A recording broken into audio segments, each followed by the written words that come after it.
अस्सलाम वालेकुम व्यूअर्स, एक मरतबा फिर मैं हूं आपका इंस्ट्रक्टर शहबाज अली। ठीक है, इस वीडियो में हम लोग पीएचपी की सेकंड क्लास लेंगे।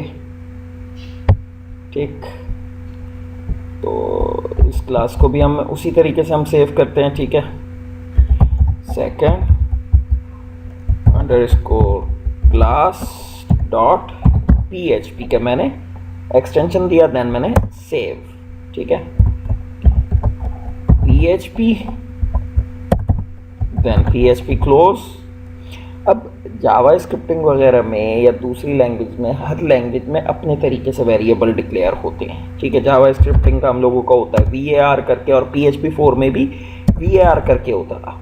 ठीक है, बट हम PHP हम 5 पॉइंट और समथिंग के ऊपर हम कर रहे हैं। अगर आप वो चेक भी करना चाह रहे हो कि भाई किस तरीके से होता है, तो हम लोगों के पास एक फंक्शन होता है PHP इन्फो का। ठीक है, और ये पैरेंथेसिस पहचान होते हैं किसी भी फंक्शन की कि ये फंक्शन है। ठीक है, अब हम चल के हम इसको रन करवाते हैं कि भाई इसको रन करवाओ। ये रही हम लोगों की सेकंड क्लास पे हमने क्लिक किया। आप देखें PHP 5.5.15 वर्जन के ऊपर, हम इस वर्जन पे हम काम कर रहे हैं। इसके अंदर आपको क्या होता है, PHP इन्फो का जो फंक्शन होता है, इसमें आपको A to Z चीज़ आपको बता रहा होता है। अब जैसे कि ये क्या है क्या नहीं है, उसकी कॉन्फ़िगरेशन, उसकी अपाची सर्वर, उसका अपाची का एनवायरनमेंट, मतलब ईच एंड एवरीथिंग, HTTP, और ये बहुत लंबी डिटेल है इसकी। मतलब PHP इन्हीं का भी इंशाल्लाह INI फाइल का भी मैं एक ट्यूटोरियल बनाऊंगा जिसके अंदर हम सिक्योरिटी के ऊपर हम लोग बात कर रहे होंगे। ठीक है, काफ़ी सारी ऐसी चीज़ें होती हैं, और इसके अंदर जो है मोस्टली चीज़ें इसी तरीके की होती हैं जो कि PHP.INI फाइल से ही रिलेट कर रही होती हैं। ठीक है, वो आपको जो है फाइल आपको मिलेगी XAMPP फोल्डर में। आप जब अंदर जाएंगे तो PHP के नाम से एक फ़ोल्डर होगा, वहाँ पर फाइल होती है PHP.INI, इस नेम से होती है। तो यहाँ पर आपको वो सारी की सारी मिलेंगी। अब जैसे कि MySQL I है, तो ये जो है ये इम्प्रूव वर्जन है MySQL का। ठीक है, तो इसी तरीके से हम MySQL I के ऊपर भी हम लोग करेंगे जो हम लोगों के एडवांस प्रोजेक्ट्स होंगे, इस तरीके की जो भी हम लोगों की चीज़ें होंगी। मैं कुछ पेड कोर्सेज भी बना रहा हूँ अभी, तो जिसके अंदर हम लोग जो ई-कॉमर्स सोल्यूशन करेंगे, क्योंकि दूसरे लोगों के जो भी आपने पैकेजेस अब तक आपने देखे होंगे, तो उसके अंदर जो है मोस्टली चीज़ें जो है वो लोग छोड़ देते हैं, बट हम लोग कुछ भी नहीं छोड़ेंगे। डिज़ाइनिंग एस्पेक्ट से आप देखोगे, या जिस तरीके से भी आप देखोगे, आपको कंप्लीट एक पैकेज मिलेगा यहाँ पर। जितने भी चीज़ें आप देखोगे, ख्वाह वो HTML CSS के हवाले से हो, jQuery के हवाले से हो, तो हम लोग स्लाइडर्स भी पुट करेंगे, टेक्स्ट एडिटर्स भी पुट करेंगे, टेक्स्ट एडिटर के अंदर कस्टमाइजेशन भी करेंगे, इमेजेस भी अपने हिसाब से पुट करेंगे। मतलब काफ़ी कुछ होगा जो हम लोगों के पेड एडवांस कोर्सेज होंगे। आपको वो आइडिया हो जाएगा, पहले आप बेसिक लेवल के यहाँ पर आप देख लेंगे, तो उसके बाद आपको एडवांस का भी आइडिया हो जाएगा कि एडवांस किस तरीके के हो सकते हैं।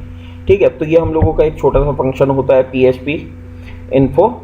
ठीक है, तो आप यहाँ से अपना चेक कर सकते हो। अब इसमें वेरिएबल कैसे डिक्लेयर होते हैं। सपोज मैंने कहा वेरिएबल मेरा ए को मैंने असाइन कर दी, ए को मैंने एक वैल्यू में असाइन करूँगा। मैंने ए को असाइन किया 2। ठीक है, देन टर्मिनेटर, ये मेरा टर्मिनेटर है। ठीक है, देन मैंने सेव किया। सेव करने के बाद मैंने जाके रिफ्रेश किया, आउटपुट कुछ भी नहीं आ रहा है। क्यों नहीं आ रहा है आउटपुट? जब तक PHP के अंदर इको नहीं करते हम किसी भी चीज़ को। मैंने कहा इको हो जाए मेरा वेरिएबल।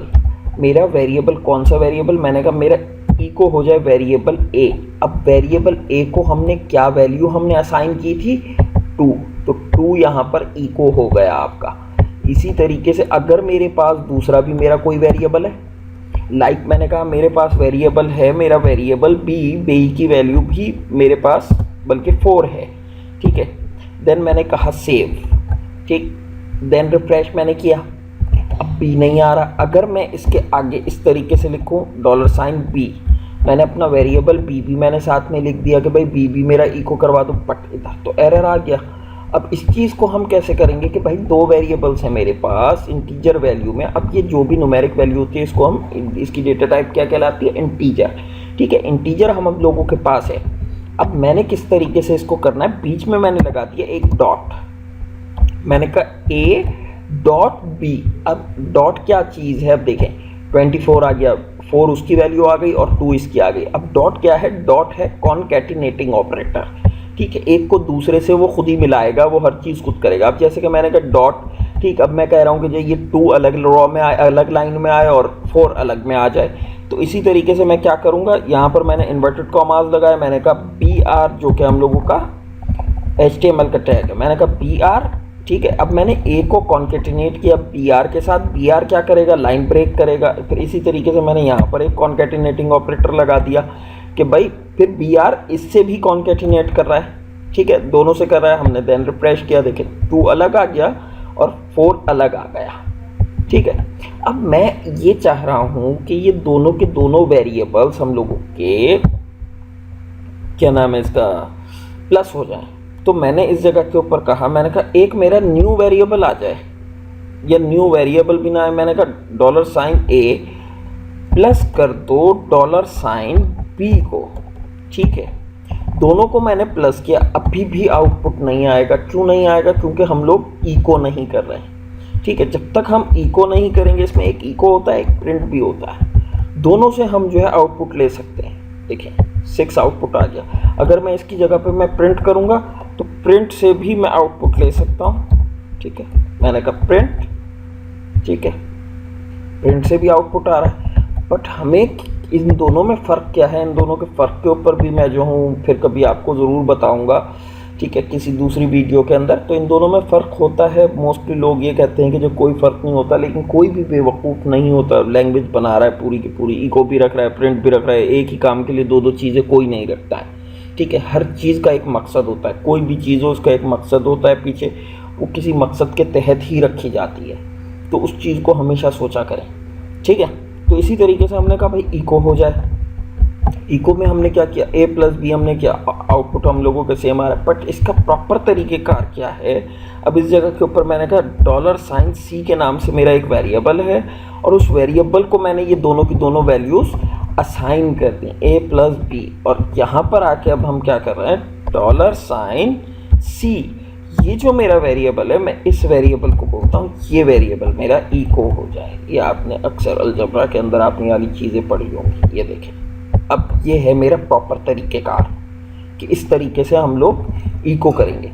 अब सपोज़ मैं ये चाह रहा हूँ इस जगह के ऊपर कि भाई ये चीज़ ऐसे ना हो, ठीक है।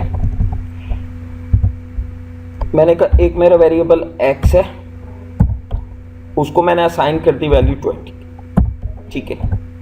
एक मेरा वेरिएबल है y, उसको मैंने असाइन कर दी वैल्यू 30, ठीक है, 30 की। ये मेरे 2 वेरिएबल्स हो गए। मैंने कहा कि जो इन दोनों का मुझे सम भी चाहिए और काफ़ी कुछ मुझे इसके ऊपर अलजबरा के ऑपरेशंस मैंने परफॉर्म करना। मैंने कहा मेरा वेरिएबल है z, उसको असाइन कर दो x, $x, ठीक है। x मतलब 20 उसकी वैल्यू है, ठीक है ना, 20 है ना उसकी।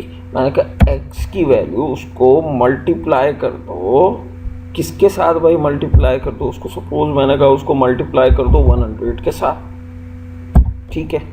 और उसी को फिर डिवाइड करो, जो भी है उसको डिवाइड करो देन $y के साथ, ठीक है, देन टर्मिनेटर। और देन मैंने नीचे आके मैंने कहा इको करो मेरे $z को, देन सेव, देन रिफ्रेश।